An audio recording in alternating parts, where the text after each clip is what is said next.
하나씩 설명을 드리겠습니다. 15분 정도 저는 딱 맞춰서 하겠습니다.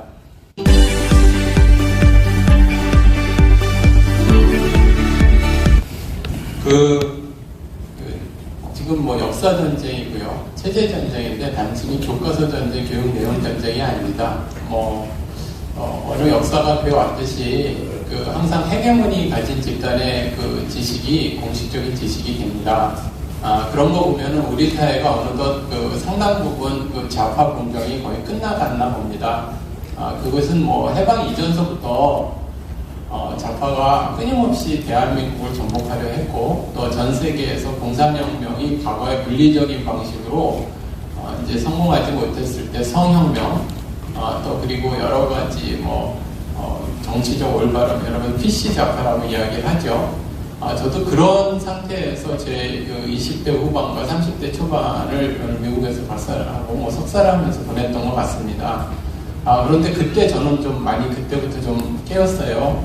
왜냐하면 문제가 있다는 걸 그때 많이 알게 됐고, 지금 이명희 교수님이 설명을 했는데 그때 저는 민족사적 관점이나 반공의 관점이 아니라 국제사적 관점에서 6.25의 전쟁에 대해서 좀 공부를 하게 됐고요.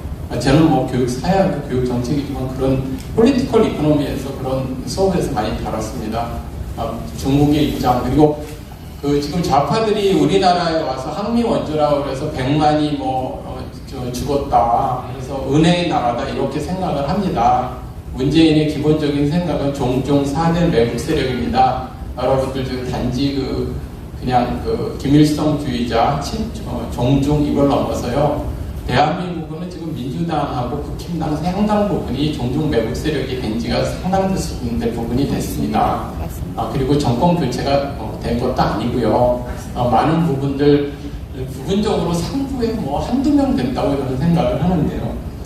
지금 이 교육과정, 그래서 이 싸움이 굉장히 어렵습니다. 사실 대통령이 바뀌고 행정부가 바뀌면 걱정할 필요가 뭐 있습니까? 교육부 장관이 거부하면 되고 국가교육위원회에서 보류시키면 되지만 그럴 가능성이 높지 않습니다.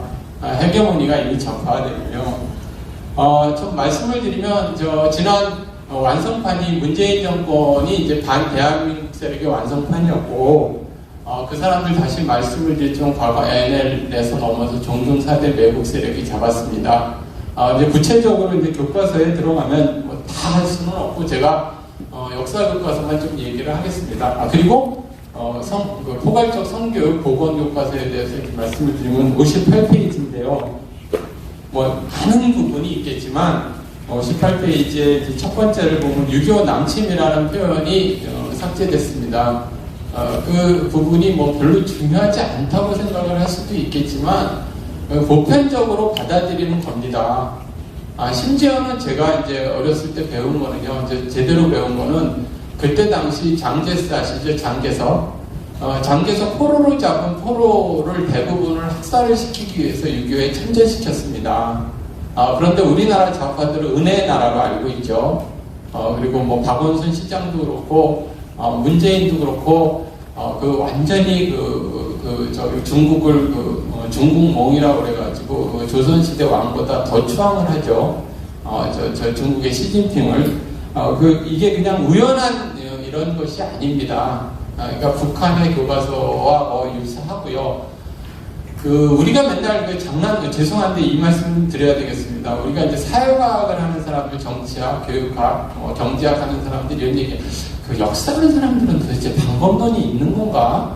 구한말서부터 데이터가 있었을 때는 우리는 더 잘한다. 이제 소설을 쓰는 건지 왜 저걸 못 막는 건가?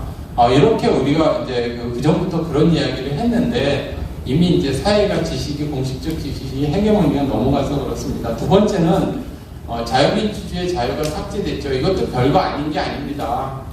이제 자유민주주의에서 이 자유를 삭제하려고 좌파들이 집요하게 그러는데요. 제가 가끔 만나면 이럽니다. 어차피 너네들이 다 잡았는데 그렇게 중요하냐. 인민이든 자유든 너희들이 헤게모니 잡지 않았느냐. 이렇게 해도 집요하게 그것을 자유를 삭제하려고 합니다. 그리고요. 그리고 또 이제 요번 시안을 보면 대한민국 수립이 아닌 대한민국 정부 수입으로 격화시켰습니다. 그러니까 그들에게는요, 대한민국 대한민국은 괴뢰정부죠. 태어나지 말아야 할 나라이죠. 그렇기 때문에 이제 8.15도 우리나라가 1948년에 그 이제 건국절이라고 우리는 생각을 하는데, 그들은 뭐 김일성 생일로 하고 싶은 건지, 북한 인민군 창건일로 하고 싶은 건지, 아니면은 그 1919년 임시정부 수립을 갖다가 건국절로 하고 싶은 건지, 이제 그 사람들의 기본적인 생각입니다. 그게 이제 고스란히 다 담겼고요. 그거를 대처하는 이제 문재인 정부도 굉장히 안일합니다. 그냥 원래 장사꾼단과 MB정부 같이 뭐 이거 자유 이거를 봐주고 그 대신에 8.15는 이렇게 하고 이렇게 해서 둘 다 타협을 해서 하나는 넣고 하나는 빼. 그러니까 기본적으로 역사관이 없고 국가관이 없는 지도자는 태어나지 말아야 하는 겁니다. 그러니까 지금 뭔가 윤석열 정부는 MB2 정권이고요. 그러니까 MB 정권이 몰락하는 이유 중에 하나가 자기도 문동권이다. 나는 중도다. 나는 실용이다. 이게 머리가 비었다는 얘기입니다. 그러니까 대한민국을 지킬 어떤 용기도 의지도 지식도 상당히 없는 상태에서 지금 이렇게 많은 노력을 할 필요가 뭐가 있습니까? 대선이 끝났는데 교육부 장관이 이거 못하게 할 수 있습니다. 보류시킬 수 있습니다. 국가교육위원회에서 할 수 있습니다. 왜 왼손으로 코 풀려고 시민들한테 앞장을 세우는 겁니까? 저는 묻고 싶습니다. 우리 이전에 임진왜란 때도 그렇고 이전에도 보면 다 도망갔죠. 여스라치들 종중 4대짓 하면서 나라를 간신히 의병들이 지켜놓으면 다시 군림하려고 그랬죠. 왜 대한민국은 이렇게 비겁한 정치 지도자만 있는지 모르겠습니다. 그래서 말씀을 드리면요. 그리고 뭐 이렇게 자세한 하나하나 사안이 그렇게 중요한 것은 아닙니다. 어차피 다 넘어갔기 때문에. 그리고 중학교가 거의 그 전 근대사를 가르치고 근 현대사를 갖다 고등학생 가르치는데 다 외국이죠. 그러니까 종중 4대 내국, 친북, 종북 이걸로 가르치는데 그것이 대다수를 차지합니다. 왜냐하면 그들이 이제 지나고 나면 바로 이제 투표권을 갖고 그렇게 배우고 나서 이 깨치려고 그러면 정말 시간이 많이 걸립니다. 좌파 교육을 오랫동안 세뇌화받고 그걸 깨우치는데 정상으로 돌아가는데 공부를 해야 10년이 걸리는데 그냥 고등학교 수준으로 평생을 살게 되면은 그냥 세뇌화된 것을 살게 되는 겁니다. 이제 그들이 노리는 게 그거고요. 그 다음에 이제 성에 관련돼서 말씀을 드리면 좌파들은 끊임없이 이제 아까 말씀을 드린 볼셰비키 혁명이나 아니 위성국가를 수립하거나 공산혁명을 수립하는 방법이 먹히지 않습니다. 이제는 그렇죠. 그리고 또 점령을 하면 미국이라든지 서방 세계가 있기 때문에 안 먹히니까 가장 좋은 방법이 이제 교육과 성해방입니다. 그러면 이제 좀 덜 떨어진 사람들이나 좀 이런 사람들이 교육을 덜 받은 사람들이나 좀 공부를 덜한 사람들이 굉장히 진보적인 것 같고 멋있다고 생각을 하겠죠. 그게 이제 성혁명입니다. 청소년들한테 성적 자기 결정권을 따라서 너도 마음대로 성교를 할 수 있다 그러면 얼마나 즐거운 일입니까? 그렇죠? 그런데 성인과 섹스를 하면 성인이 처벌받죠, 민법에서. 그것도 맞지도 않는 일입니다.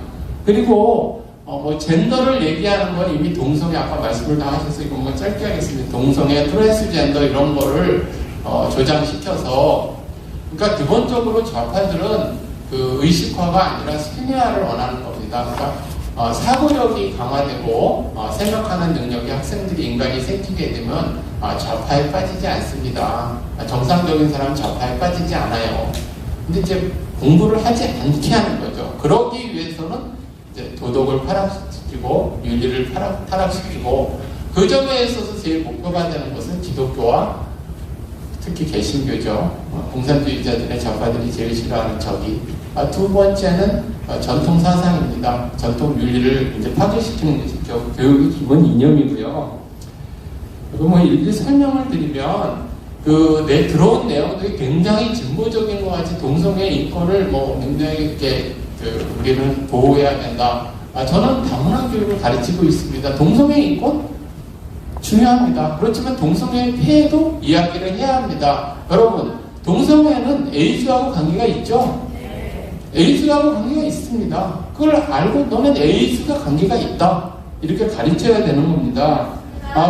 그리고요, 혐오 표현이라든지 뭐 이런 거만 이렇게 문제되지만 혐오 행위자에 대해서 혐오하지 말라 이렇게 얘기하지만 그 행위 자체에 대해서는 우리가 가르쳐야 되고 혐오할 수 있는 거지 않습니까? 헌법에 그 보장된 권한입니다.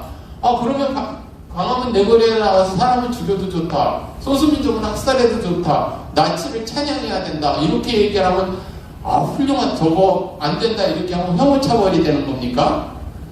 그 말도 안 되는 소리로 입을 막기 위한 겁니다. 다시 말씀을 드리면요, 청소년들한테 의학적 진실을 가르쳐야 되는 거고요. 그리고 성교육은 생명 존중, 책임 의식이 바탕이 돼야 되는 겁니다. 그리고요, 특히 말씀을 드리고 싶은데, 표현의 자유와 국가의 공식 교육 과정과 교사의 권리는 완전히 다른 겁니다. 여러분, 표현의 자유를 있는 나라에서는 광화문에서 김일성 만세를 부를 수도 있고요, 나치를 찬양할 수도 있습니다. 그렇지만 그 사람이 교사가 돼서 교실에 들어와서 그런 소리를 하면 구속됩니다. 그 스웨덴이나 북유럽에서 구속됩니다. 미국에서 그런 소리를 교사가 하면 구속됩니다. 공식 교육 과정에서 그런 소리를 할 수 없는 겁니다. 공식 교육 과정과 교사가 할 수 있는 이거는 합의된 지식이야 합니다. 그리고 보편적인 인권을 가르쳐야 되는 겁니다.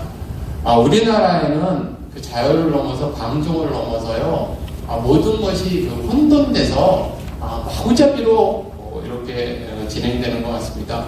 결론적으로 말씀을 드리면요, 왜 이렇게 됐는가 하면요, 우리가 비겁해서 그랬습니다. 그렇습니다. 여러분, 구한말에 조선이 망할 때 몇 명이 죽었습니까? 그날 을사보호제가 됐을 때 몇 명이 나가서 죽었습니까? 죽은 사람이 없어서 난 정말 의아했습니다. 정말 어렸을 때 공부하면서. 근데 요즘 만약에 그런 일이 있으면 또 발생하겠더라고요. 왜냐하면 아는 사람은 비겁해서 안 싸우고, 모르는 사람은 세뇌돼서 안 싸우고, 나머지는 귀찮아서 안 싸우고, 아무도 망해가는지 모르고는 상태에서 나라는 망해가는 겁니다. 그런데 이번에는 그거죠. 중국의 속방이 되는 거죠. 그리고 북한은 지경, 남한은 간접지배 형태가 되겠죠. 그냥 언제까지 그 국제관계 속에 믿고 사시겠습니까? 우리나라는 정말 있잖아요. 용감하지 않고 신장 위구르 사람들 몇십만이 싸우다 죽었습니다. 티베트 사람도. 근데 우리나라 사람은 비겁하고 열심히 싸우지 않았는데 지정학적 위치가 좋아서 여태까지 자유민주주의에 편입돼서 잘 살아왔습니다. 그런데 앞으로도 또 그럴 것 같아요. 운도 참 좋은 민족인 것 같습니다. 국제관계가. 그럼에도 불구하고 스스로 타락한, 그리고 스스로 암에 걸린 사람은 도와줄 수 있는 방법이 없는 겁니다. 그러니까 우리가 용감하게요, 지식인은 지식인대로 싸우고, 사회활동가들은 사회활동가대로 싸우고, 이렇게 해서 고지를 되찾아야 합니다.